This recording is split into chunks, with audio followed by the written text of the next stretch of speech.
Alberto Garzón, buenas tardes. Muy buenas, muchas gracias. ¿Por qué deja la política? Bueno, yo creo que hay momentos en los que uno tiene que tomar este tipo de decisiones. Cuando estás en primera línea, pones la cara para defender una causa y es bastante normal que se produzca un desgaste. Un desgaste porque tú eres la cara de un proyecto que va a recibir ataques y que va a recibir, por lo tanto, ese desgaste.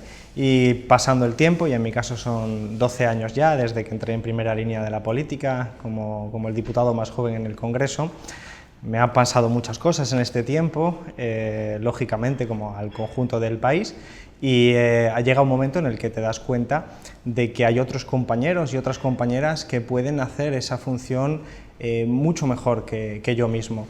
Creo que hemos aprendido todos también, especialmente por la pandemia, pero no solo, de nuestra propia fragilidad, de la fragilidad, del desgaste y del agotamiento que suponen determinadas funciones. Y hay que ser honesto con uno mismo y saber encontrar los límites de cada uno.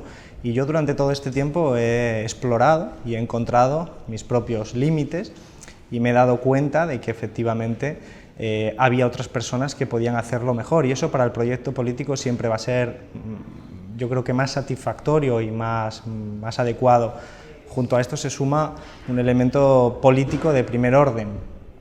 Estamos hablando de una tradición que yo defiendo, que yo me identifico, que es la republicana, que siempre ha entendido que el poder corrompe. Y esto significa que es bueno que se produzcan renovaciones en los liderazgos, que es bueno que se produzcan cambios, porque al final, bueno, cuando uno se está llevando una función, la misma función durante mucho tiempo, puede enquistarse, puede verse atraído por determinadas actitudes de riesgo.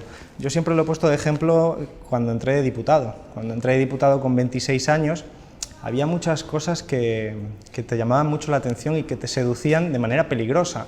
De repente era su señoría, de repente la policía se cuadraba, de repente paseabas por el mismo pasillo que el presidente del gobierno, de repente en tu familia no se hablaba de otra cosa. La política puede nublar la visión de uno mismo. Lo puede hacer, y hay que establecer precauciones. Y esas precauciones son personales, pero también son políticas. Son personales. Yo, en mi caso, doné gran parte del sueldo, siempre lo he hecho, para recordar de dónde venimos, para que no se te vaya la brújula de ese momento. Y también son políticas precisamente porque contribuyen a que haya instituciones, por ejemplo las que hemos puesto en Izquierda Unida, como revocatorio, rendición de cuentas, o las que tradicionalmente el republicanismo puso en la historia de nuestros países, ¿no?, occidentales, como es la caducidad de mandatos. Son instituciones que parten de ese diagnóstico, de que estar mucho tiempo en la misma función es peligroso para el proyecto colectivo. Entonces esa lógica es la que me lleva a mí, junto con lo anterior, a decir que ahora que empieza una fase nueva política, ilusionante, esperanzadora, con Sumar, con la posibilidad de hacer a Yolanda Díaz presidenta, pues es el momento de dar un paso atrás 12 años después. Estar mucho tiempo en la misma función es peligroso. ¿Es un mensaje también a otros políticos de su espacio político esta retirada? No, en absoluto. Yo tomé la decisión pensando en mis propias circunstancias, en mi propia visión de la política. Para mí la política tiene que ser necesariamente ética, tiene que ser una política en la que nosotros no olvidemos de dónde venimos ni lo que defendemos, y, como decía, determinadas instancias de la política de primera línea tienen muchos riesgos para que muchas veces, vamos a decirlo así, se te pueda ir la cabeza. Y por lo tanto, la decisión era fundamentalmente, y ha sido fundamentalmente, personal, sabiendo que lo personal es político y que, como decía, se juntan ambas dimensiones, ¿no?, la del agotamiento y propio después de 12 años en primera línea, pero no 12 años cualquiera, no 12 años en la década de los 90, sino los últimos 12 años, nada más y nada menos. ¿Es una retirada definitiva o no descarta volver más adelante? Es una retirada definitiva de la política institucional, de la política de la primera línea. Creo firmemente en este tipo de decisiones, lo he creído siempre. Esta es una decisión muy meditada, es una decisión que tomé el verano pasado, aunque ya venía, bueno, gestionándola desde hace mucho tiempo, iba dándome cuenta de esos límites que yo tenía, de ese desgaste que se iba produciendo después de tantos años en primera línea, y entendía que como el proyecto era lo más importante, tenía que aguantar hasta el momento en el que fuera adecuado salir. Y ese momento se produce en este cambio de fase, un cambio de fase en el que tienen que ser otros compañeros y compañeras los que encabecen, los que tengan que poner su cara, su cuerpo, sus energías, su tiempo, para que otros demos un paso al lado y, en mi caso personal, pues además pueda aprovechar ese tiempo, ese nuevo tiempo que me he concedido para sanar, para cuidar a la gente a la que quiero, a mi familia, porque el coste de todos estos 12 años es un coste también personal, es un coste muy alto. ¿A qué se va a dedicar después de la política? Bueno, lo primero, como te decía, es el tiempo para descansar, un pequeño tiempo para descansar. La política nunca nos va a abandonar, porque la política no se agota con la política institucional, la política está en el día a día, la política tiene que ver con cómo organizamos nuestra sociedad y por lo tanto hay muchas formas de intervenir en política, pero desde luego en mi intención está, y desde luego creo que quien me conoce lo sabe perfectamente, reconocer que a mí lo que verdaderamente me gusta es la investigación, la pedagogía, comprender cómo funciona el mundo para saber cómo cambiarlo, pero no como un conocimiento para uno mismo, sino un conocimiento para volcarlo en la sociedad y transformar la sociedad, no para vivir en una torre de marfil. De hecho, venía, cuando fui diputado, de ser investigador en la universidad.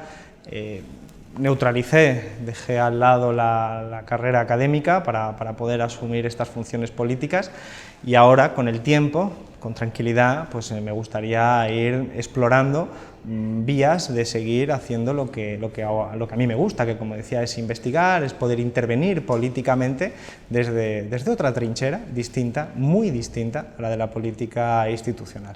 Usted llegó como el diputado más joven de ese momento en el Parlamento, dentro de un ciclo, el del 15M, era uno de los economistas, una de las caras del 15M. ¿Sigue vivo ese 15M o estamos en un ciclo distinto? Yo creo que han pasado muchas cosas en este tiempo y es difícil decir que el 15M sigue vivo, pero sería imposible pensar nuestra sociedad actual sin entender lo que fue el 15M. Hoy en día, gente que va a votar en estas elecciones por primera vez, con 18 años, le puede sonar el 15M como a mí me suena el mayo del 68, como algo absolutamente ajeno a su propia vida, y sin embargo ha dejado huella. Yo participé en ese 15M sabiendo que era un espacio profundamente heterogéneo, que para mí la identificación o la definición de aquello fue la manifestación de la frustración de la gente. En aquel momento, en el 2011, después de unos planes de ajuste y de recortes muy severos sobre la población española, de una crisis económica muy seria, había grandes sectores de la sociedad, no solo jóvenes, sino el conjunto de la población muy frustrada. Y el 15M fue la frustración puesta de relieve. Y esa frustración promovió cambios sociales, cambios culturales y cambios políticos con el tiempo. Y eso ha dejado huella, pero evidentemente la sociedad en la que vivimos hoy en día es muy distinta de la que algunos estábamos en aquellas plazas, precisamente, en mi caso, con una función muy pedagógica. Yo bajaba a las plazas a explicar conceptos que entonces nos parecían absolutamente nuevos como sociedad, como deuda pública, prima de riesgo, y ese ejercicio era demandado por una sociedad que de repente despertaba políticamente.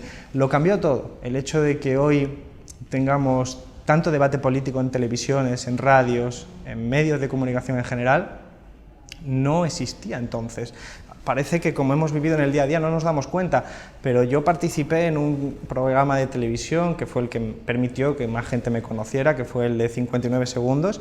Era el único programa de política y se emitía a las 12 de la noche. Hoy está la parrilla llena. Hoy, en cambio, a todas horas. El gobierno de coalición llega a las elecciones con el récord histórico de empleo y con notables avances sociales, la subida del SMI, el ingreso mínimo vital, la reducción de la precariedad laboral o una inflación por debajo de la media europea. Sin embargo, absolutamente todas las encuestas dan como favorita a la derecha. ¿Cómo se lo explica?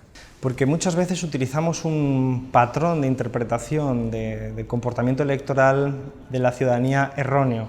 Pensamos en términos hiperracionales, pensamos que la ciudadanía cuando va a votar lo que hace es un ejercicio hiperracional de leer el programa y ver y compararlos en todos los programas y votar en consecuencia, o hace un análisis de los últimos 4 años, o hace un análisis de los datos macroeconómicos.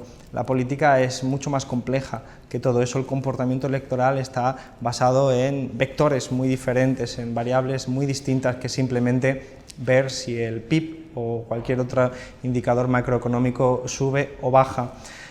Entonces tenemos que entender que lo que afronta el gobierno de coalición después de un desarrollo muy complejo de 3 años y medio, ya para 4 de gobierno, es un proceso en el que se ha gestionado bien ante una enormidad de dificultades, pero esa gestión del sistema no ha sido capaz de compensar un daño muy grande que se ha producido sobre especialmente las capas populares. Es decir, la microeconomía, si por así entendemos a las finanzas de las familias, no ha acompañado ese relato macroeconómico. La microeconomía no va tan bien como la macroeconomía. Efectivamente, es una cuestión que creo que es evidente, porque aquí se dice con acierto, y yo lo he dicho muchas veces, que nosotros hemos gestionado la crisis mucho mejor que lo hubiera hecho la derecha, en comparación, de hecho, con como lo hizo en la anterior crisis.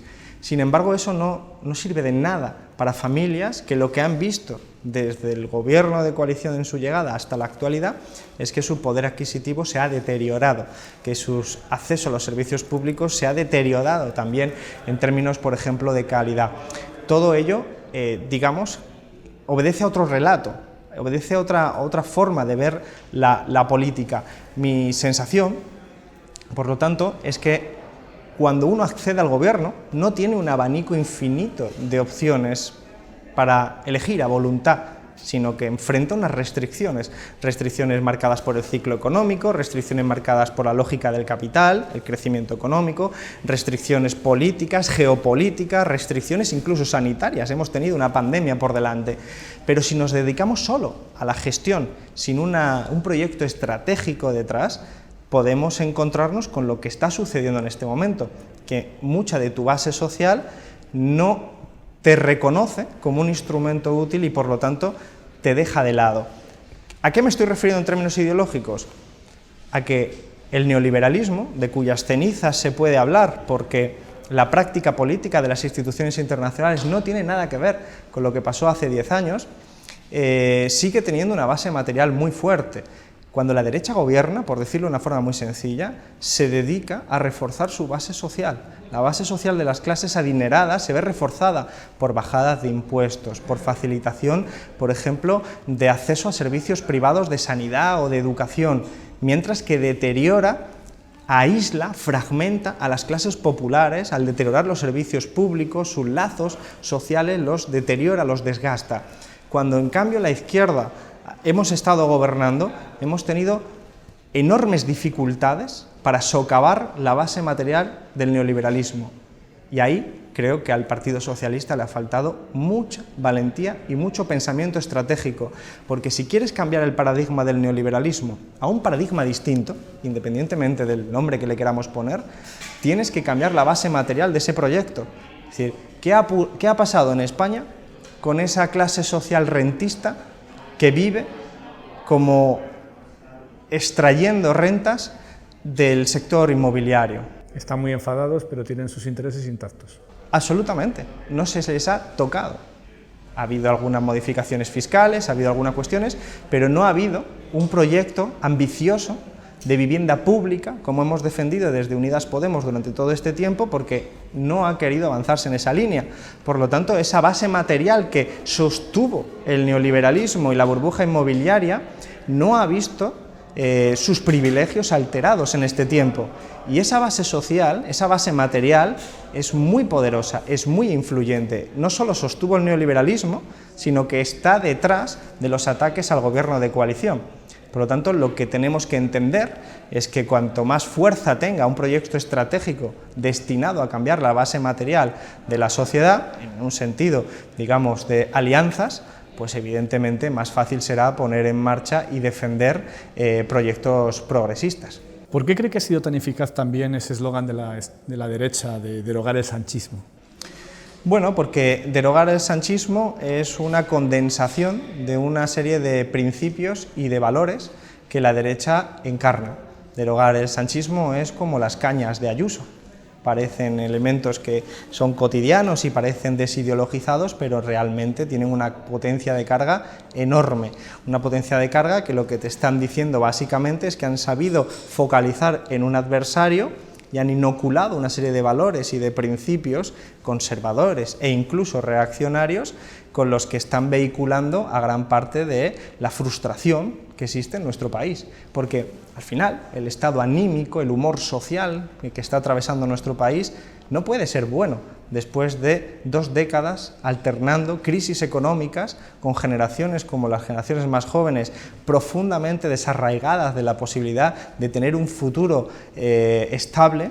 Toda esa frustración, todas esas situaciones que conocemos bien hoy, mejor que hace unos cuantos meses, están siendo, digamos, el caldo de cultivo de un proyecto ideológico que el Partido Popular y el Vox, es decir, que la derecha radical y la extrema derecha, han sido capaces de focalizar frente a una izquierda ejemplificada por el Partido Socialista, que ha mantenido un relato burocrático y gris, de gestión, de pura gestión, como si a ese proyecto ideológico, emocional, ese proyecto que te está interpelando sobre valores y principios, pudieras anteponerle simplemente el crecimiento del Producto Interior Bruto, las convenciones internacionales y el buen inglés del presidente. Esos son 2 planos absolutamente distintos en el que la batalla claramente es favorable para la reacción. La batalla es favorable para la reacción. ¿Están perdidas las elecciones? No. ¿Se van a ganar? ¿Cuál es su pronóstico? Yo no creo que estén en absoluto perdidas, al contrario, creo que hay partido y creo que lo que estamos haciendo desde el espacio de Sumar permite precisamente que ese partido se pueda disputar. Lo que sí que hay que entender, en mi opinión, es que la derecha, que muchas veces se ha caricaturizado por parte de la izquierda por decir una serie de sandeces tras sandeces, detrás sí tenía un proyecto estratégico. La derecha tiene un proyecto estratégico. Tiene un mensaje muy simple, pero un proyecto muy complejo. Exactamente, y lo hace articulando tanto digamos, un repertorio clásico que ha existido en nuestro país desde hace más de 200 años, que es el nacionalismo español. Por lo tanto, lo que hace es trasladar la idea de que el gobierno de coalición es la anti-España y que por lo tanto es un enemigo de la patria, un discurso que comenzó nada más y nada menos que Albert Rivera y que en esa competición por las derechas lo reprodujo tanto el Partido Popular como quienes se beneficiaron fundamentalmente de ello, que es la extrema derecha. Eso ha ido calando en la sociedad, ha ido calando la sensación de odio frente al gobierno que ha cristalizado en ese relato antisanchista. Ese vector ideológico nacionalista, digamos, tiene que ser, en mi opinión, compensado, tiene que ser enfrentado por una izquierda que ofrezca un proyecto que vaya más allá de la mera gestión. Tiene que ser un proyecto que te dé un horizonte, que sea capaz de decirte somos un instrumento útil para mejorar tu vida. Somos un instrumento útil para mejorar tu vida significa cosas materiales concretas y no materiales. Significa que tus derechos van a ser reforzados, significa que tu acceso a la sanidad va a ser reforzado, significa que tu acceso a la vivienda va a ser reforzado y que no vas a tener que ir detrayendo de tu salario cantidades cada vez mayores para el banco o para el casero, que es el casero que tiene 7 o 8 casas y que sabes que agudiza la desigualdad. Todo ese tipo de experiencias cotidianas creo que son las que hay que abordar. Y ahí yo creo que Sumar y Yolanda lo está haciendo bien, porque cuenta con un bagaje de gestión impecable que le permite construir un proyecto esperanzador para mucha gente, no solo por lo de la unidad de la izquierda, que es parte necesaria de ese proceso, sino porque Yolanda transmite otra cosa. Yolanda encarna esa idea de un proyecto de país que merece la pena vivir, un país que no es oscuro, un país que no es reaccionario, pero un país que tampoco es de burócratas, un país que no es tampoco de gestión, es un país en el que estás dispuesto a enfrentarte a la base material del neoliberalismo, es decir, a los poderosos.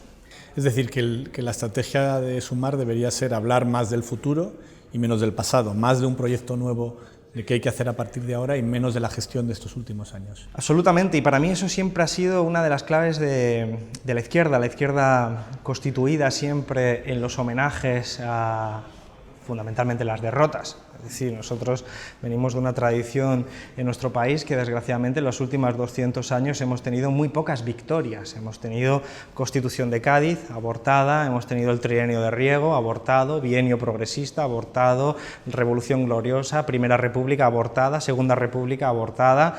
El resto del tiempo, la inmensa mayoría de los años, quienes han dominado política y culturalmente han sido los reaccionarios en nuestro país, y la izquierda ha construido una narrativa siempre de recuerdo y de memoria de esas derrotas, para conmemorarlas, para homenajear a quienes dieron su vida por la libertad, pero eso ha generado unos techos, unas dificultades para ir más allá de eso, y necesitamos llegar al conjunto de la población, y para eso necesitamos mensajes que vayan hablándonos del futuro, que sirvan como son las organizaciones políticas, instrumentos. Una organización política siempre es un instrumento, no es un fin en sí mismo, y una organización política o un conglomerado de organizaciones como es Sumar tiene que ser un instrumento en el que mis vecinos entiendan que ese instrumento les va a mejorar la vida.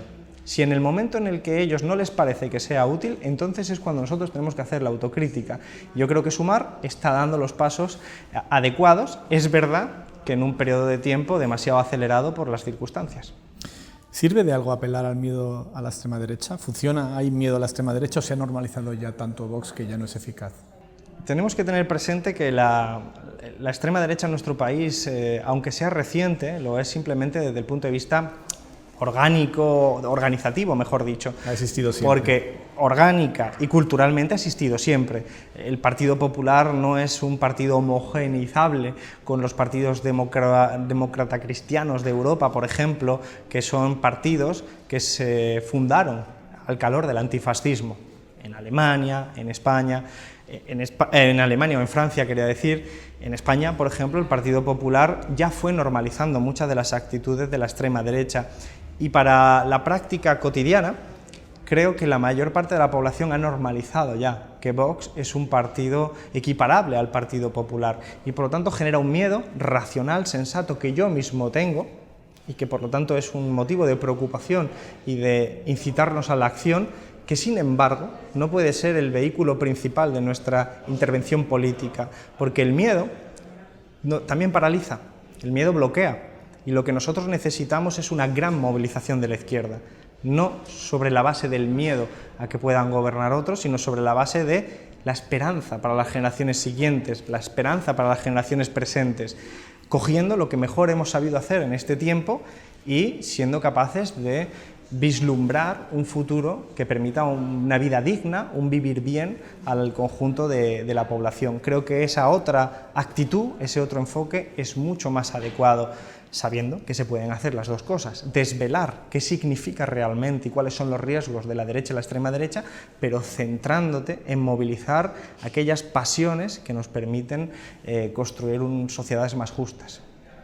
Tras las últimas elecciones municipales, el PP ha pactado a más de un centenar de ayuntamientos con Vox en sitios donde no tenía la mayoría. Mientras tanto, el PSOE ha dejado gobernar a la derecha en otros ayuntamientos por no pactar con Bildu, por ejemplo, en ciudades como Pamplona, donde había una mayoría de izquierdas. ¿Cómo lo valora?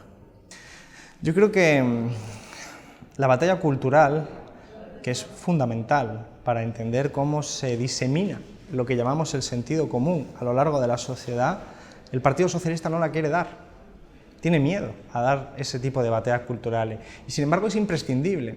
Mi sensación durante el gobierno en estos últimos 3 años y medio es que nosotros somos un gobierno asediado por parte del Estado, no solo por los partidos de la oposición. Policía, la justicia... Sino, claro, porque hay un vector nacionalista, identitario, que se ha creído el relato de que quienes gobiernan es la anti-España, que con ese relato intervienen desde sus propias esferas, sean las fuerzas y cuerpos de seguridad, sea el sistema judicial, sean los medios de comunicación. Para ellos es todo trincheras desde la que poder enfrentarse a la anti-España. Para ellos, desde su perspectiva nacionalista, reaccionaria, no hay nada más importante que acabar con el traidor. Por eso el relato del antisanchismo ha calado también, porque tiene poso histórico. Entonces, ¿Cómo no te das cuenta de que la forma política de enfrentarte a eso es construir un bloque alternativo?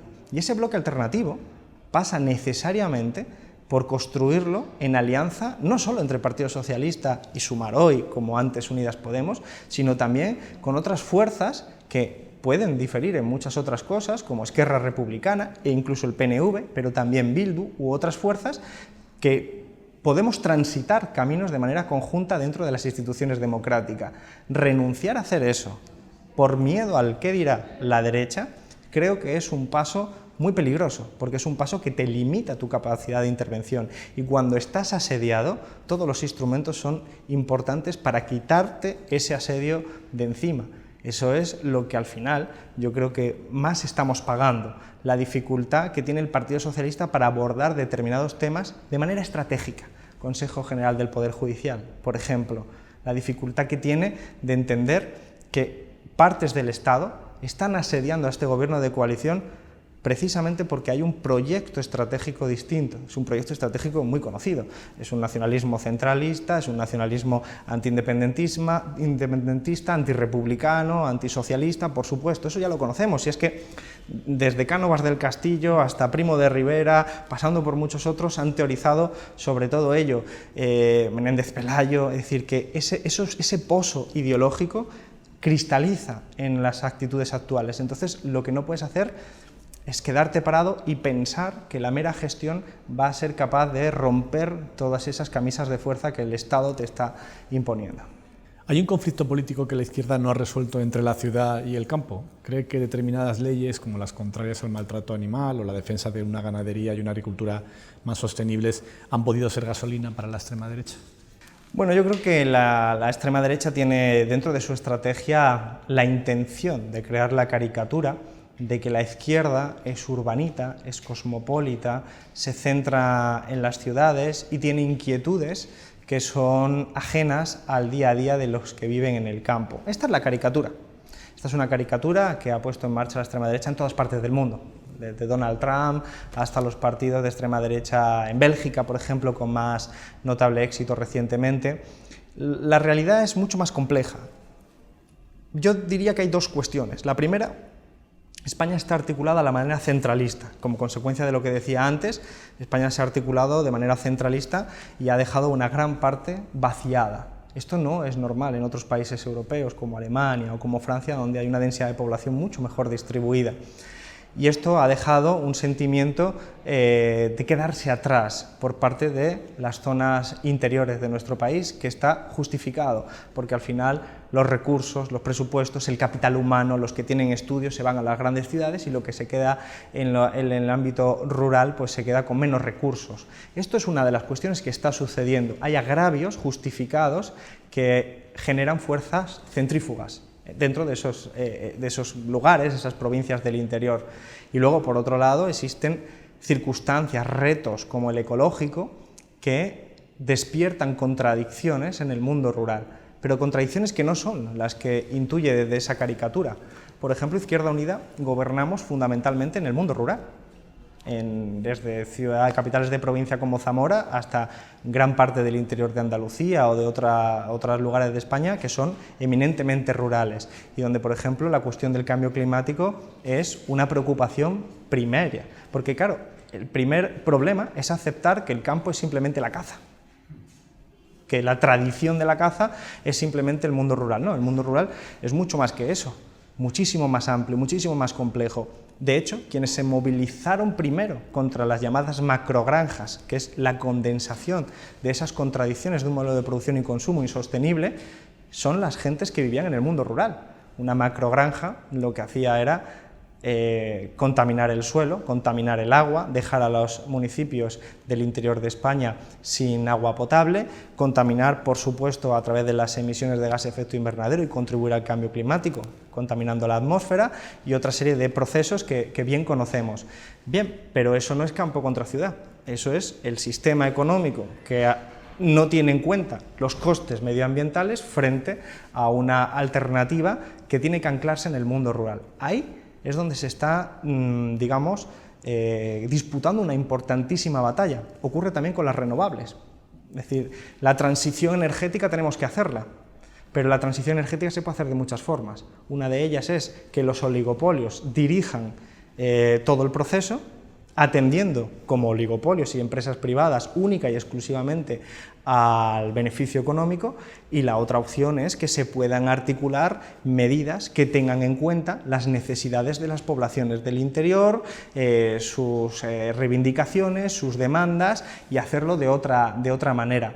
Si lo haces sin tener en cuenta al interior, al mundo rural, evidentemente ese mundo rural, esas ciudades y pueblos del interior de España, pues se te van a quedar fuera de tu relato. El presidente Pedro Sánchez asegura que la forma de comunicar del Ministerio de Igualdad ha provocado que una parte de la sociedad se vuelva en contra de las políticas feministas. ¿Comparte esa crítica? No la comparto, porque el feminismo lo que está haciendo desde siempre, pero en los últimos años de manera más intensa y con mayor acierto, es desafiando una estructura cultural que se llama patriarcado. Es decir, está alterando las formas en las que nos relacionamos los seres humanos y en particular los hombres con las mujeres. Y está alterándolo porque lo que está poniendo de relieve es que esas formas de relacionarnos entre hombres y mujeres son profundamente desiguales, no solo en términos laborales, sino en términos sociales, en nuestra forma de relacionarnos en el día a día e incluso como relaciones de pareja y como corresponsabilidad en el ámbito de los cuidados. Todo eso lo está poniendo encima de la mesa el feminismo, y al alterar ese estado de las cosas, que es una estructura cultural profundamente arraigada, que está tan arraigada que para mucha gente es natural, evidentemente se produce una lesión en el ánimo de quien tiene privilegios. Aquel hombre que de repente pensaba que era natural no tener que ocuparse la mitad del tiempo de la crianza de los niños y de las niñas, pues evidentemente puede sentirse, si no ha asumido e interiorizado el discurso feminista, puede sentirse herido. Pero la labor de la política es ser capaces de ir gestionando esos conflictos de manera que nosotros seamos hábiles a la hora de llegar al conjunto de la población. Por eso a mí lo que me parece fundamental es que el feminismo no puede dar ni un paso atrás, ni uno solo, pero sí es perfectamente legítimo que podamos hablar de las formas en las que podemos seducir al conjunto de la población para que nuestras propuestas salgan adelante. Yo creo que la seducción es muy importante en política. Tenemos que ser capaces de explicar, de enseñar, porque mucha de la gente que tiene privilegios no sabe que tiene esos privilegios. ¿Y esas formas de seducir a esa parte de la sociedad se han aplicado bien en este gobierno? Bueno, yo creo que en general sí, pero evidentemente dentro de un contexto muy determinado, que es de un asedio brutal, de un asedio de partes del Estado, insisto, que todos podemos ponerle cara cuando hablamos de determinados medios de comunicación, pero que tiene otras muchas vertientes, como habíamos explicado antes. Yo lo he vivido con las macrogranjas. Yo jamás dije que no había que comer carne. Y yo me encuentro por gente corriente que todavía en le el supermercado, eso, ¿no? Que me dice, tú es que me vas a hacer comer grillos, porque tú me vas a prohibir comer carne. Entonces, yo sé que mi forma de aproximarme a ese ciudadano no puede ser hostil, porque ese ciudadano lo que tiene es una información errónea de partida, y yo voy a tratar de convencer a ese ciudadano. Pero, ¿qué ha pasado? ¿Cómo se ha distorsionado ese mensaje? Pues porque estás bajo asedio. Y si eso me ha pasado a mí en una de las polémicas conocidas en estos años, ¿qué no le ha pasado a un ministerio como el de Igualdad, que ha lanzado muchas propuestas que directamente han sido el objeto de una parte de la reacción, que incluye a aquellos que son machistas, por supuesto, pero también a aquellos que dicen, aprovechando que el Pisuerga pasa por aquí, este es un flanco débil del gobierno de coalición y vamos a atacarle. Por lo tanto, ahí lo que hay que hacer es cerrar filas con el Ministerio de Igualdad y ser capaces de reconocer que no podemos dar un paso atrás, porque sería un paso atrás en derechos conquistados por el feminismo. ¿Le hubiera gustado que Pedro Sánchez lo hubiese defendido algo más cuando aquel asedio por sus críticas a las macrogranjas? Bueno, al final mi experiencia en estos 3 años y medio me vuelve a recordar que el Partido Socialista carece de orientación estratégica. Es decir, ¿Hacia dónde vamos? ¿Qué modelo de sociedad queremos promover? Antes hablé de la base material del neoliberalismo, de si tú no te enfrentas a determinadas clases rentistas que han apoyado el neoliberalismo y los dejas absolutamente igual, sin socavar su poder, ellos se te van a volver en contra y van a favorecer un gobierno alternativo.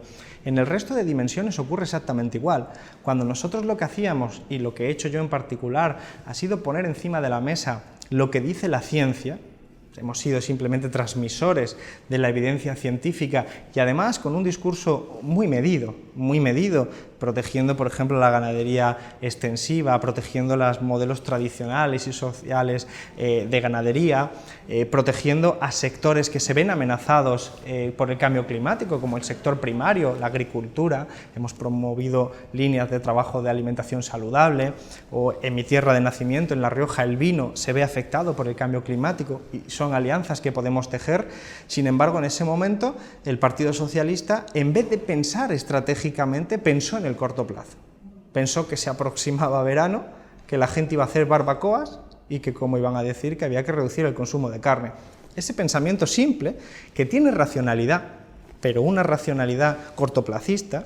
La táctica frente a la estrategia. Claro, está desconectado de una estrategia que evidentemente es la que necesita. Nosotros sabemos que el neoliberalismo está herido, pero yo no diría que está muerto. El neoliberalismo está herido, pero la base material está ahí. Por lo tanto, en cualquier momento puede emerger. Lo que tienes que hacer es contraponer un paradigma.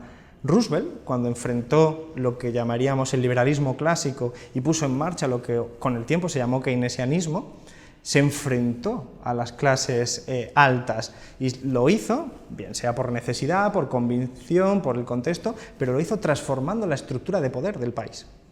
Y la estructura del poder de España no se ha transformado en este tiempo. No hemos aprovechado este tiempo para transformarlo. Por lo tanto, si tú siempre tienes puesto el freno de mano, porque vaya a ser que determinadas grandes empresas, en este caso de la carne, o vaya a ser que determinados sectores, en este caso pues de los que hablábamos antes del ámbito de igualdad, se puedan enfadar, entonces tú estás conduciendo pues con las manos atadas. Y estos son problemas que yo visualicé muy claramente cuando nuestra propuesta, que era una cosa bastante asentada en otros países occidentales, ni siquiera recibía el apoyo de nuestros compañeros del gobierno de coalición. ¿Por qué? Pues porque antepusieron el cortoplacismo electoral, por decirlo así, ante la estrategia, lo cual es un error, porque ese paso atrás le permitió a la derecha no soltar la presa, porque la derecha nunca retrocede, la derecha sí tiene un proyecto estratégico y de clase. ¿Cree que Sumar se equivoca al no incluir en sus listas a Irene Montero? Bueno, yo no he estado en las negociaciones específicas en este caso y no puedo entrar en la valoración. Yo sí creo, desde mi óptica ética que describía anteriormente, que todos los que no vamos a estar en esa lista seguimos siendo activos de izquierdas importantes para el presente y para el futuro, y que las listas se han configurado en unas negociaciones donde siempre hay demandas y hay cesiones, y el resultado es el que conocemos. Yo, como no he estado, no puedo hacer una valoración más precisa de esto, pero creo que el hecho de no estar en la política institucional no suprime el valor que tiene ninguna de las personas que, sea por las razones que sea, finalmente no estamos en esas listas electorales. ¿Le preocupa que haya votantes de Podemos que se queden en la abstención por ese mensaje que transmiten desde su partido de que han sido maltratados por Sumar?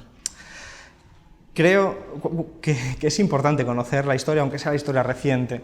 Cuando yo tenía 26 años, es cuando entré de diputado en el Congreso, era la persona más joven, pero apenas un año y medio más tarde surgía Podemos. Tenía yo 28 años y tuve que echarme encima la responsabilidad de salvar una organización histórica como era Izquierda Unida.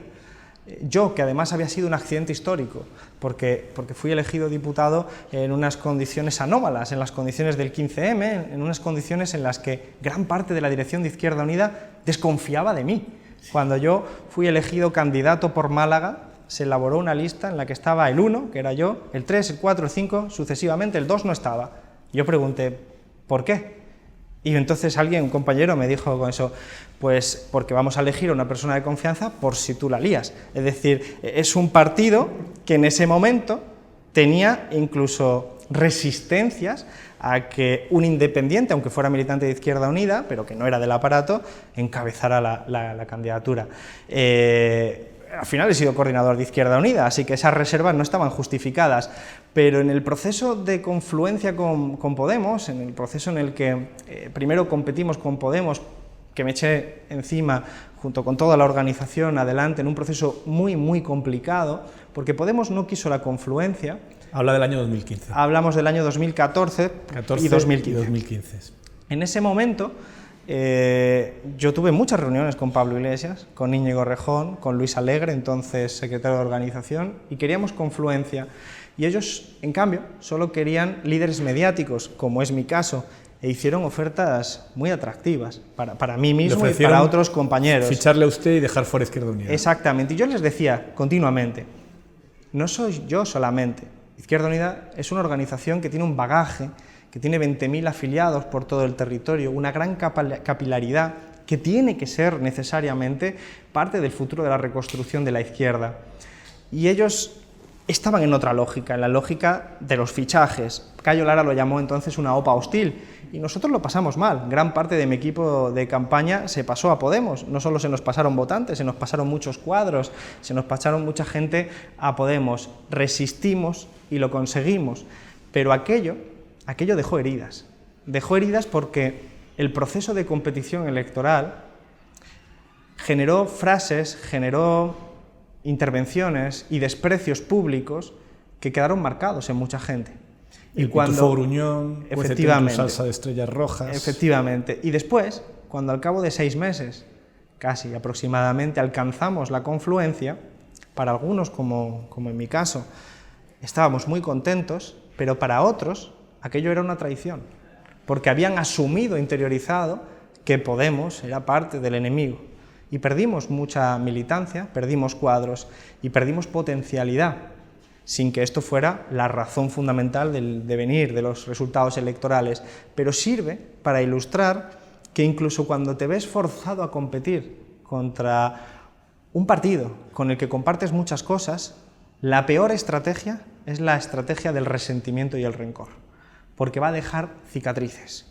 Por eso yo salí con un hilo explicando que había que bajar los decibelios, que si íbamos a unas elecciones del 28M, donde íbamos a competir con otras fuerzas que previsiblemente íbamos a ir juntas, lo que no podíamos hacer es daño, que teníamos que estar tranquilos y que no podíamos incentivar sentimientos, promover desde los dirigentes sentimientos de frustración frente a las posibles confluencias, porque si no, después se podrían perder plumas. Creo que estamos a tiempo de recomponer todo eso. Hay heridas, sería mentir decir que no las hay, pero creo que al final lo que tenemos que hacer los dirigentes políticos es anteponer siempre el proyecto colectivo, y lo que nos jugamos en estas elecciones no es solamente el espacio que cada partido ocupa dentro del espacio político, sino el modelo de país que queremos para los próximos 4 años, y eso tiene que estar por encima de todo. Y lo digo yo, que acepté ser quinto en una lista electoral, que después me trasladé a Málaga personalmente, y que para lista de agravios la mía es infinita. Pero creo que lo más importante siempre es anteponer el proyecto colectivo y ser responsable para generar el clima adecuado para que cuando se pueda y se alcance la unidad, pues evidentemente nos podamos ver como compañeros y compañeras. Siempre puse el ejemplo, heredado de aquellos años del 15M, de que cuando vas a parar un desahucio, y si has estado lo sabes, te pones a parar el desahucio delante de las fuerzas y cuerpos de seguridad del Estado, que son quienes van a ejecutar esa acción, y en ese momento te agarras con otros compañeros y compañeras y no les preguntas qué carnet tienen en el bolsillo. Ah, como eres de Podemos te suelto y entonces que pase la policía. No, eso no ocurre.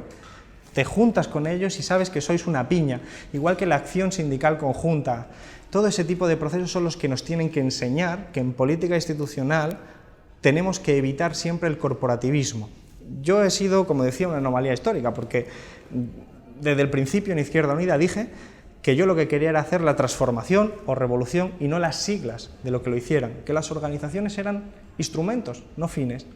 Y esto lo sigo manteniendo ahora que soy coordinador de una fuerza política y soy consciente de la importancia de los símbolos, soy consciente, ¿cómo no lo voy a ser?, En mi organización hay mucha gente que luchó contra el franquismo, con las siglas del PC, que luego ha hecho vida política y enormes sacrificios de tiempo, de energía, con las siglas de Izquierda Unida, que han sacrificado mucho tiempo para su familia, para sus amigos, que han podido perder relaciones sociales como todo ello, y que ellos lo han hecho por una causa que consideran justa, que es Izquierda Unida.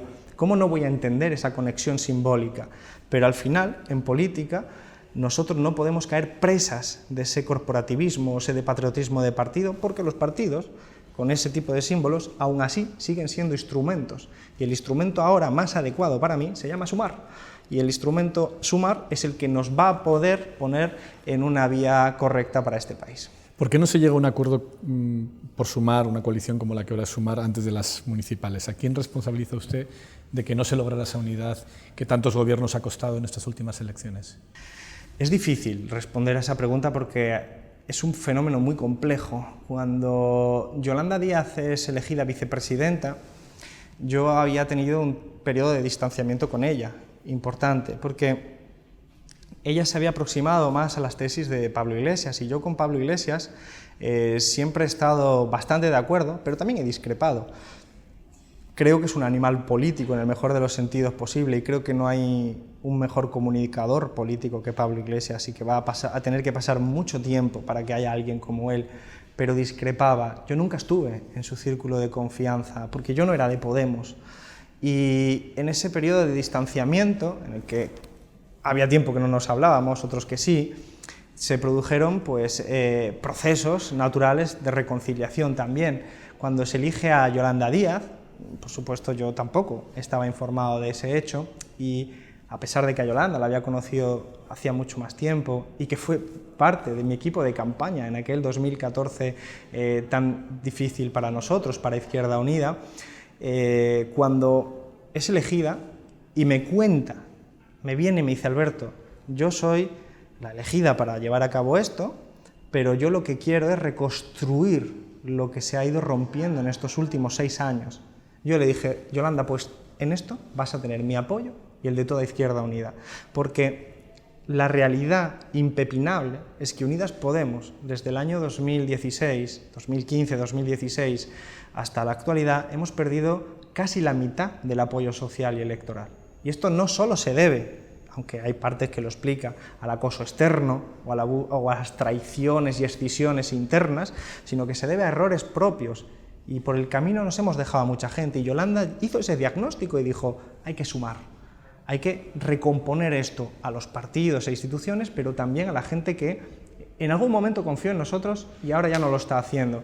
Entonces yo dije: hay que sumarse a este proceso.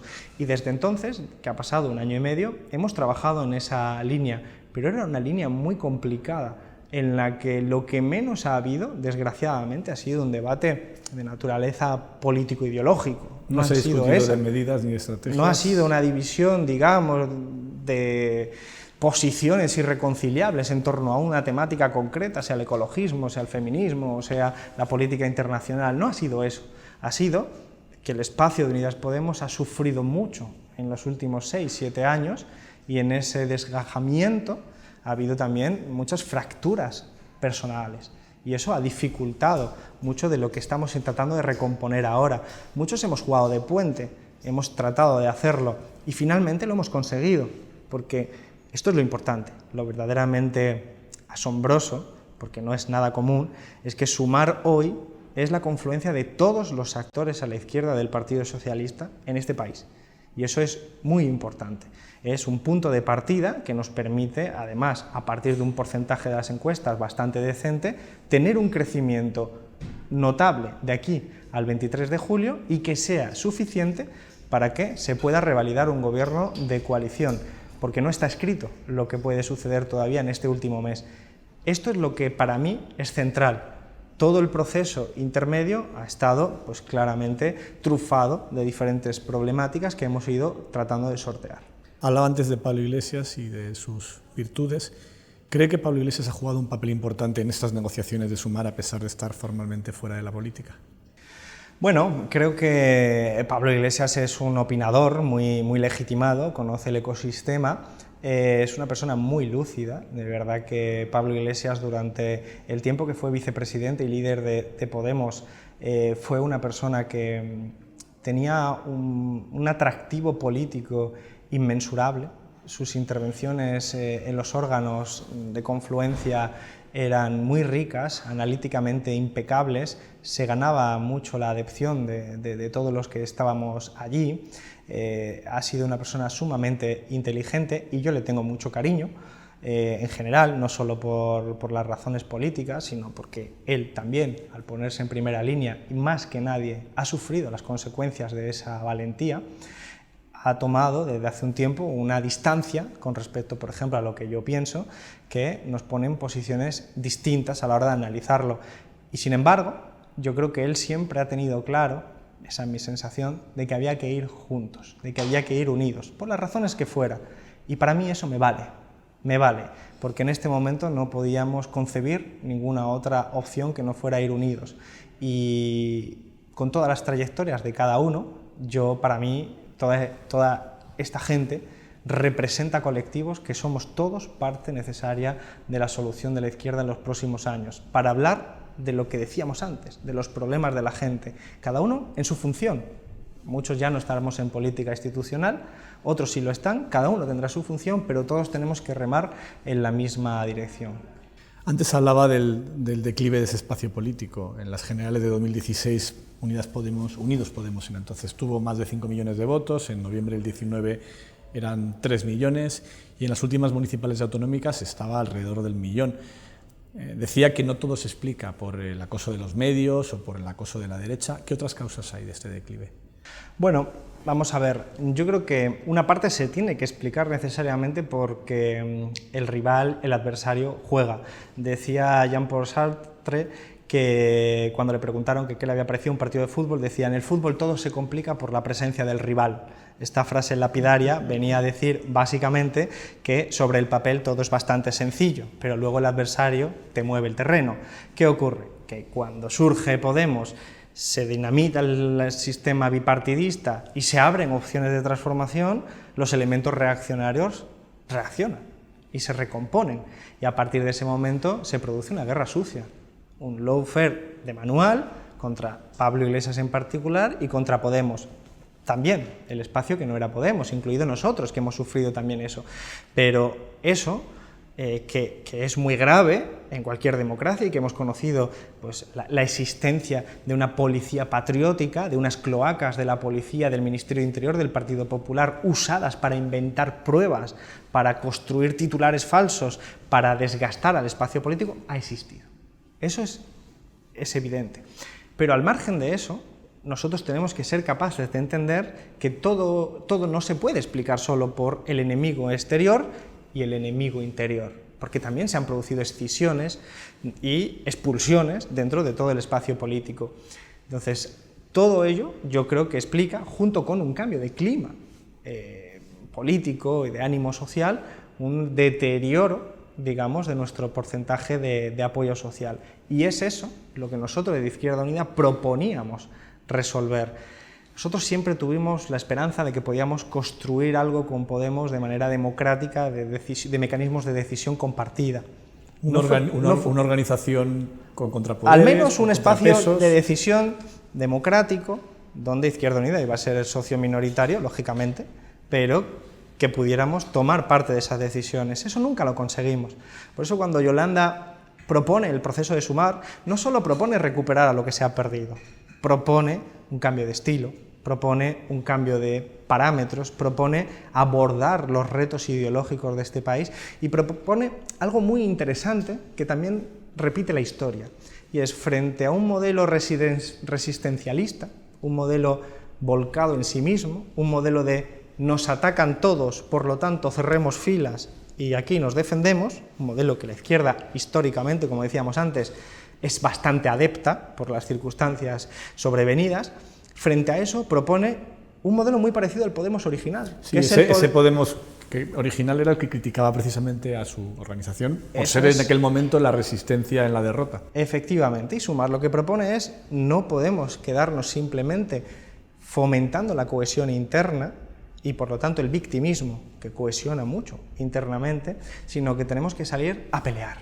Tenemos que salir a pelear culturalmente, tenemos que salir a enfrentarnos con los demás, tenemos que hacerlo con estilos nuevos, tenemos que hacerlo con caras nuevas, tenemos que hacerlo para ganarnos el afecto, el cariño, el voto de partes de la población que lo están pasando mal, que nosotros tenemos soluciones, pero que necesitamos esa conexión y que la estrategia resistencialista no funciona.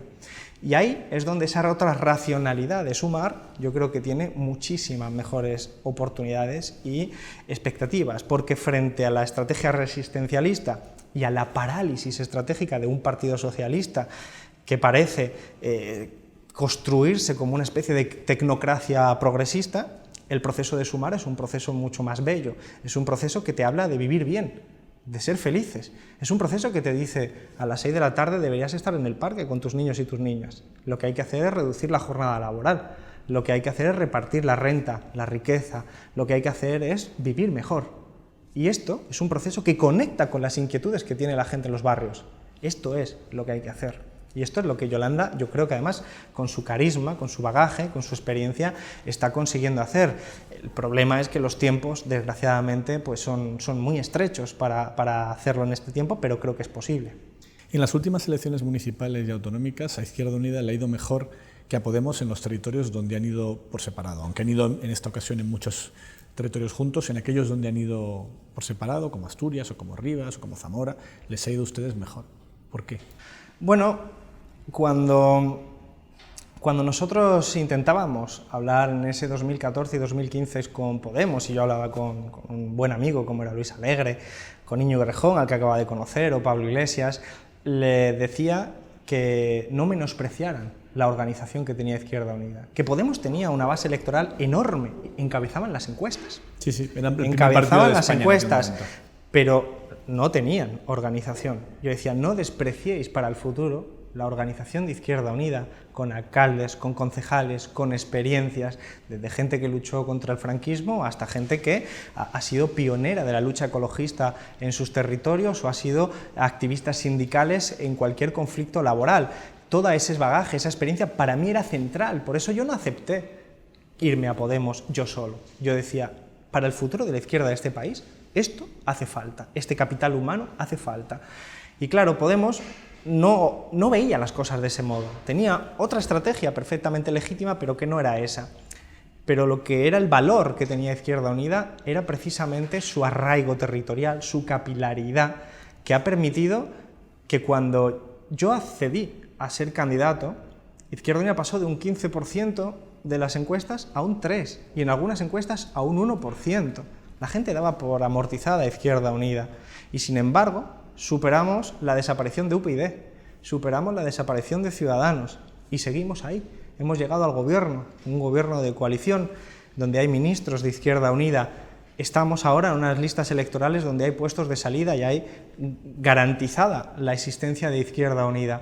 Por lo tanto, creo que, aparte de que la gestión en Izquierda Unida la hemos hecho bien, lo que esto pone en valor es el papel de lo organizado.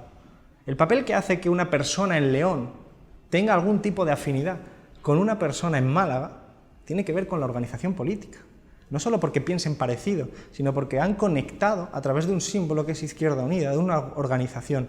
Y eso es un valor incalculable. O sea, hoy en día, y esto puede parecer una trivialidad, pero en la mayoría de las fiestas de pueblo, cuando se montan las casetas de los partidos, tanto el PP como el PSOE suelen externalizar en empresas privadas la gestión de esas casetas. En Izquierda Unida no, es un trabajo militante. Es un trabajo militante no orientado al beneficio económico, sino a la consolidación de un tejido social, a lugares de socialización, donde sí, te tomas tu aperitivo, te tomas tu cena, pero hablas de política. El papel del organizado es fundamental para sobrevivir a las etapas malas, pero también para darte un soporte importante a procesos que luego pues, son un auge importante. Por eso en el proceso de Sumar, Izquierda Unida, con humildad, como siempre hemos hecho, vamos a contribuir tanto como podamos. Y en ese sentido creo que ahí está la clave de por qué hemos resistido decentemente en medio de una debacle importante. ¿Fue buena idea entrar en el gobierno de coalición? Yo creo que sí. Nosotros siempre fuimos partidarios del gobierno de coalición. Hemos sido desde Izquierda Unida siempre escépticos ante las posibilidades de siendo el socio menor de un gobierno con el Partido Socialista, poder hacer cosas, pero creo que el saldo neto final ha sido positivo. Ha sido positivo, nos ha permitido poner en marcha y abrir políticas verdaderamente imprescindibles para las familias trabajadoras, por ejemplo, desde el Ministerio de Trabajo, salario mínimo, reforma laboral, etcétera, que han cambiado la vida cotidiana de mucha gente en este país. Hemos podido poner en marcha leyes que protegen y amplían los derechos y hemos podido abrir debates fundamentales que van a ser cruciales, como es el del reto del cambio climático, la crisis ecosocial, en el que mi ministerio ha estado especialmente centrado. Todo esto son elementos en el haber, pero el resultado neto está claramente marcado por la correlación de fuerzas. Yo podría haber hecho mucho más si me hubieran dejado. Es decir, yo he puesto en marcha leyes que estaban escritas, como la restricción de la publicidad de alimentos dirigido al público infantil, permíteme la expresión, para no seguir envenenando a nuestros niños y niñas, y esa ley no se ha aprobado porque el Partido Socialista no ha querido, porque el Partido Socialista tiene más escaños que Unidas Podemos. Entonces, la correlación de fuerzas en un Parlamento determina también tus posibilidades a la hora de aprobar las cosas. No es solo tu gran capacidad de convicción. Evidentemente, esto se retrotrae a una cuestión mucho más prosaica. ¿Cuánta fuerza tienes en el gobierno de coalición? Por lo tanto, creo que el aprendizaje que tenemos que ser también capaces de trasladar es que hemos hecho muchas cosas bien, pero que si la presidenta Yolanda Díaz y el vicepresidente Pedro Sánchez haremos muchas cosas mucho mejor. ¿Cómo resumiría su experiencia al frente del Ministerio de Consumo? ¿De qué está más orgulloso y de qué se arrepiente de estos años de gestión? Bueno, estoy muy orgulloso, por ejemplo, de que en un país como España, donde el fútbol es tan importante, cuando enciendas la televisión o vayas a un estadio de fútbol, no tengas ningún tipo de publicidad de casas de apuestas. Porque las casas de apuestas se anunciaban en todos esos foros, no solo en las camisetas de quienes eran ídolos para la gente joven, sino también en el nombre de los estadios y mientras veías cualquier competición deportiva, no solo el fútbol, pero fundamentalmente fútbol, y eso generaba, como sigue generando desgraciadamente las casas de apuesta presenciales, que son competencia de comunidades autónomas, grandes problemas sociales, particularmente para la clase trabajadora, porque ese tipo de mensaje de apuesta, que resolverás tus problemas económicos, claramente están mucho más dirigidos a la gente con menos recursos y con más dificultades que aquellos que son más adinerados. Por lo tanto, eso es una cosa que se va a quedar ahí, porque dudo que cualquier gobierno del signo que sea en el futuro se atreva a cambiar ese avance, que ha sido un avance muy complicado, porque hemos tenido enfrente a todos los equipos de fútbol prácticamente, no a todos, había algunas excepciones. Y a buena parte de los medios de comunicación. Había algunas excepciones, a gran parte de los medios de comunicación y a la Liga de Fútbol. Y por lo tanto teníamos ahí, y a las propias casas de apuestas, evidentemente, un conglomerado muy poderoso al que hemos conseguido doblegar. Pero también hemos abierto debates de naturaleza ecológica y alimentaria, o mejor dicho, debates sobre el impacto en la salud y en el planeta del consumo, que son cruciales para entender hacia dónde vamos. Todos recordamos el debate de la carne, de la reducción de carne, o el debate de las macrogranjas, pero nosotros hemos puesto en marcha muchos debates encima de la mesa, hemos hecho muchas normas incluso, que han permitido que hoy la población española sepa lo que es una macrogranja y sepa ya que cuando va a un supermercado, ese producto que está en la estantería no ha caído de ahí del cielo, sino que detrás hay un proceso que genera costes que pueden ser humanos, laborales, pero costes que son medioambientales, y que ese calor terrorífico que vamos a pasar en este verano, y que esa desaparición de la biodiversidad de nuestro planeta, y que esa contaminación de los ríos y de los océanos, todo está relacionado también con la forma en la que consumimos, y por lo tanto estamos haciendo una impugnación de un modelo de producción y consumo que se llama capitalismo, y lo estamos haciendo de manera pedagógica dentro de nuestras competencias, que nos hemos tenido que abrir camino con mucha dificultad, porque este mensaje que estoy describiendo yo no es en absoluto mayoritario en el Consejo de Ministros. Hay muchos ministerios que han obrado para frenar este tipo de procesos. De nuevo, por las razones que explicaba antes, porque no hay una orientación estratégica clara, sino que hay una gestión cotidiana, burocrático gris, que digamos, no tiene un proyecto de país suficientemente claro, porque si lo tuviera, evidentemente yo creo que la izquierda tiene que tener siempre la ciencia como aliada y como brújula de las mejores decisiones a tomar. Y mi ministerio, dicen, hemos abierto muchas controversias, pero honestamente todo ha sido lo que la ciencia dice, ponerlo en el debate público, abrir grietas por las que hemos abierto muchos debates y mucha gente se ha dado cuenta de cosas que no conocía, al coste, naturalmente, de que quienes hemos puesto la cara, pues en alguna de ellas también nos la han partido. ¿Quién le gustaría que le sucediera al Frente de Izquierda Unida?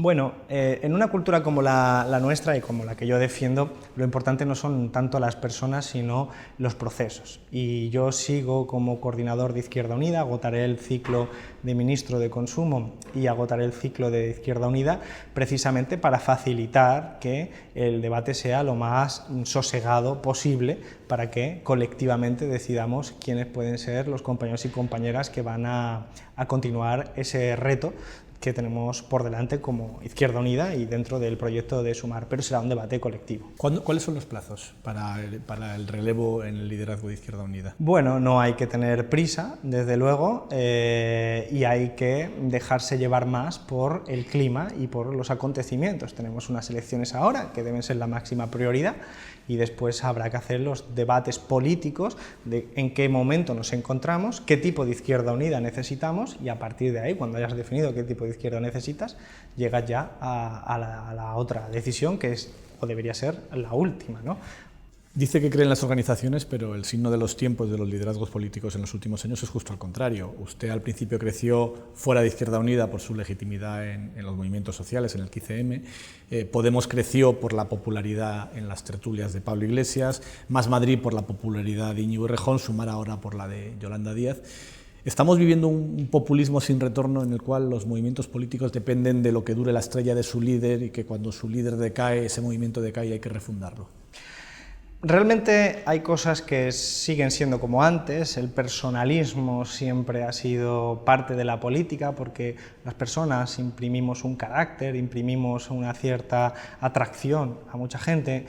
Yo mismo me afilié a Izquierda Unida sabiendo quién era Julio Anguita y habiéndome leído sus libros. Y luego tuve la suerte de que fuera mi amigo y que fuera también un confidente y que pudiera yo desahogarme con él y que él pudiera desahogarme conmigo, pero mentiría si la decisión de afiliarme a un partido fuera también una decisión ultrarracional, ¿no? Fue leer a una persona que para mí era ejemplar, que tenía un carácter ético de la política, de que yo he querido beber, que tenía templanza. Son valores que yo he tratado de impregnarme de ellos. Por lo tanto, la política siempre ha sido personalista. Lo que sí es verdad es que en los últimos años se está produciendo una mediatización de la política, en el sentido en que cada vez los mensajes, el medio influye más en la forma de selección de líderes y condicionan el mensaje. En las primarias gana el que más minutos de televisión tiene. Claro, y no solo eso, sino que además te condiciona el mensaje. En una tertulia en la que a los 30 segundos te van a interrumpir, tú tienes que condensar el discurso en 30 segundos, y en 30 segundos no te da para demasiada sofisticación, y eso está condicionando y vulgarizando y permitiendo la caricaturización del mensaje político. Por lo tanto, son terrenos resbaladizos, y de facto, hoy en día, vivimos en un presidencialismo. En España la gente popularmente cree que se elige a un presidente del gobierno en las elecciones. Eso no es cierto. Se elige un parlamento. Se elige un parlamento, según la Constitución, la ley electoral, eliges listas. Y las listas, el parlamento elige después al presidente. Pero todo está constituido como si fuéramos un país como Francia, en el que eliges al propio presidente y tenemos debates a 2 o a 4, a los que sea, entre candidatos a presidentes. Esto es una anomalía administrativa que, sin embargo, es sintomática del signo de los tiempos. Te pongo un ejemplo. Yo siempre he estado muy preocupado por esto porque he sido consciente de que Izquierda Unida dependía demasiado de mi figura. Una figura que, lógicamente, como ser humano, soy vulnerable, soy frágil, puedo cometer y cometo errores, pero además también tengo una energía que se agota. Yo estaba muy preocupado, decía, hay que diversificar, hay que crear nuevos perfiles. Y llamábamos a los medios de comunicación y nos decían, no, si no viene Alberto no nos interesa, porque Alberto es el que, como es el diputado joven, como después era no sé quién, es el que genera audiencia. pero no querían a otra gente por lo general. Entonces nos costaba entrar en esa dinámica. Entonces juegas en un terreno de juego complicado. Yo recuerdo una tertulia en la que estábamos en 4 y estábamos los líderes jóvenes. Estaba Pablo Casado, estaba Albert Rivera, estaba Pedro Sánchez y estaba yo. Y entraron en duples Pablo Iglesias, que acababa de ser elegido eurodiputado. Esa foto nos explica algo, nos explica que la política se está contaminando de la lógica de la moda. Y con la moda pasa algo muy particular que ya pasa con la política, que todo caduca cada vez más rápido. Se va usted de la política con solo 38 años y siendo exministro, o será pronto exministro. Tampoco siguen ya buena parte de los protagonistas de lo que fue su generación en la izquierda, Pablo Iglesias, Ada Colau, en las últimas listas Jaume Asens. ¿Es la izquierda una picadora de carne o es la política la que no tiene piedad? Es la política, también le ha ocurrido a Pablo Casado, a Albert Rivera. Los liderazgos hoy en día, por cómo está constituido la escenografía política y mediatizada, caducan antes, nos exponemos más, nos desgastamos más. Yo hablaba con Julio Anguita tenía muy pocas intervenciones a la semana en televisión. Primero, no había tantos programas de televisión. Segundo, eran de otra naturaleza, eran más reflexivos, tenían más tiempo para hablar. Hoy diríamos, eran más aburridos, pero tenía una menor exposición y él fue atacado duramente, brutalmente. Todos recordamos los guiñoles, la caricaturización, totalmente. Pero hoy en día, eso es ya no en el programa del Canal Plus por las tardes, por las noches, cada ciertos días. No, eso es cada minuto en Twitter, es instantáneo, es difícil sobrellevarlo. Tenemos que hacer grandes esfuerzos para utilizar el dispositivo con el que te comunicas con tu mujer y tu familia y ver cómo te insultan. Psicológicamente no estamos preparados para eso. Y por lo tanto, la propia mediatización de la política desgasta a los protagonistas. Solo hay que vernos las caras a todos, desde Pedro Sánchez hasta el mío, que somos personas jóvenes, pero que hemos tenido un desarrollo, una tensión y un estrés que humanamente nos ha llevado por otros derroteros. Pero, desde luego, yo creo que a pesar de todo, la organización es fundamental. Si no, no seríamos capaces de explicar cómo fenómenos como UPyD o Ciudadanos han desaparecido tan rápido, teniendo en cuenta que UPyD estuvo por encima del 15% de las encuestas y que Ciudadanos llegó a encabezar las encuestas en este país también. Son procesos mucho más volátiles, pero sí puede ser un poco el signo de los tiempos, dado que alguien como Macron ha sido presidente y ha construido después su partido. Esto ha pasado en Colombia también con Petro. Esto es más propio de países presidencialistas, pero también está ocurriendo en nuestro país, que tiene unas leyes electorales que protegen más y blindan más a los partidos, pero en la que la gente, por cómo se ha mediatizado la política, honestamente, pues te tiene como una estrella del rock and roll, y las estrellas del rock and roll, ya lo sabes, pues un día estás muy arriba y otro día no lo estás. ¿Cuál ha sido la parte más dura de estos 12 años? ¿La interna, las redes, este desgaste personal del peso de la organización, la propia gestión del ministerio? Hay un poco de todo, pero podría decir con total franqueza que yo estoy acostumbrado a que la derecha me critique. Yo tuve mi primer incidente con 26 años en el Congreso, pedí la palabra, dije lo que opinaba, cogió la palabra Rafael Hernando, un tipo que ahora vuelve a la política institucional, sí. y me dijo que no había que hacer en política como los jabalíes y como no, me dijo una frase que se supone que era de Ortega y Gasset, que es como él lo justificaba, pero vamos, me estaba insultando.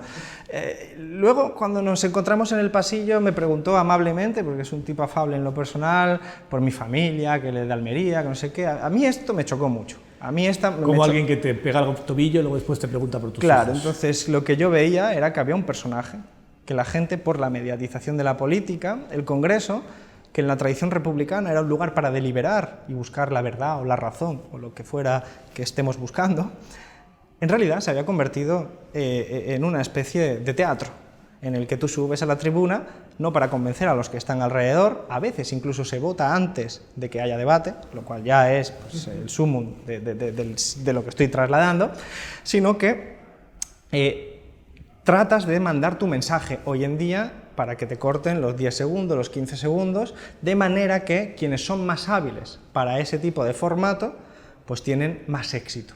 Y por lo tanto, hoy tienes que tener atributos mucho más parecidos a los que se piden y se demandan en los centros de interpretación que en la propia política entendida como una discusión sobre modelos de sociedad. pero que te ataque la derecha, por lo tanto, aunque sea dentro de ese juego teatral, que tiene repercusiones. Ese juego teatral, que es un teatro, aunque luego en el pasillo te traten bien, en las casas es recibido como una verdad absoluta. Y la inoculación del odio en ese tipo de parlamentos o en las tertulias llega a las familias y se consolida. Y por eso luego yo me encuentro, como otros dirigentes, a gente que te insulta por la calle, ya no en ese rollo de amistad o de personaje, en ese doble rol, sino porque verdaderamente te cree que eres un enemigo de España. Y hemos tenido juicios, en mi caso, por no hablar del propio Pablo Iglesias e Irene, que son claramente sintomáticos. Pero siendo eso así, lo que más desgasta es la política interna. La política interna es precisamente lo que me dijo Julio Anguita. Me dijo, protégete de la política interna, ¿vale? Porque los de enfrente son adversarios y los de aquí son enemigos. Ese tipo ha sido más dura la crítica desde la izquierda que desde la derecha. No es que sea más dura, es más más inesperada. Hay que pensar que cuando, por ejemplo, nosotros en ese proceso que hablábamos antes de Izquierda Unida para salvarla, mucha gente se fue a Podemos. Y tenía racionalidad. Podemos encabezaba las encuestas, todo el mundo daba por amortizada Izquierda Unida, gente se fue por convicción, a otros les hicieron ofertas de trabajo, la cosa fue mucho más prosaica. Pero cuando incluso yo asumí eso, una dirigente joven que también se quedó con nosotros, como Sira Rego, vino a mi casa y me dijo, yo te voy a apoyar si me prometes que te quedas. Es decir, la tensión que se vivía cuando no sabes quiénes son los tuyos es tremenda. Y cuando se producen conflictos en los que pierdes amigos, relaciones sociales, eso es agotador. Y por lo tanto, ese tipo de política desgasta mucho y además es inútil. Es decir, es inútil para los propósitos que hemos venido. Yo en mis charlas, que no son mítines, sino que son más explicativas, siempre se lo digo a la gente, no olvidemos por qué nos afiliamos a los partidos políticos. Nos afiliamos para transformar la sociedad, no para estar de golpes palaciegos conspirando todo el día por ascender en las organizaciones políticas. Y creo que eso es lo que nos consume más y lo que al final hace que llegues con menos energía. La política interna es necesaria, pero creo que si somos capaces de introducir más democracia, más republicanismo y menos ordeno y mando, será más fácil para de esa manera traer hacia dentro de la organización los discursos y las prácticas del feminismo y de los cuidados que tanto decimos en el afuera. ¿Cree que Sumar va a ser capaz de lograr eso que no logró Unidas Podemos? Creo que tiene ese reto, creo que Yolanda está destinada a ponerlo en marcha y que ella quiere hacerlo. Creo que no es una tarea fácil, son inercias muy fuertes, pero creo que la izquierda le convendría. La izquierda le convendría. A mí me costó en Izquierda Unida mucho aprobar el sufragio universal. El sufragio universal lo aprobamos cuando yo todavía ni siquiera era coordinador, pero lo promovía como candidato y creo que se aprobó por un voto en un órgano. Había mucha gente que era contraria a que no fueran los dirigentes intermedios los que tomaran las decisiones, sino que fuera la base. Y tenían sus argumentos. Luego nosotros pusimos el revocatorio. En Izquierda Unida es la única organización hoy en día que si a mí mañana un 10% de los militantes recogen firmas, se pone un referéndum en marcha para echarme. Ese tipo de mecanismos son protecciones frente al poder. Yo vengo de esa tradición liberal republicana. El poder corrompe, por lo tanto, protegémonos del poder. El poder hay que compartirlo, hay que delegar, hay que trabajar de una manera mucho más horizontal. Y eso creo que ha sido algo que hemos pecado mucho en la izquierda de desatenderlo, dejándonos llevar por otro tipo de inercias.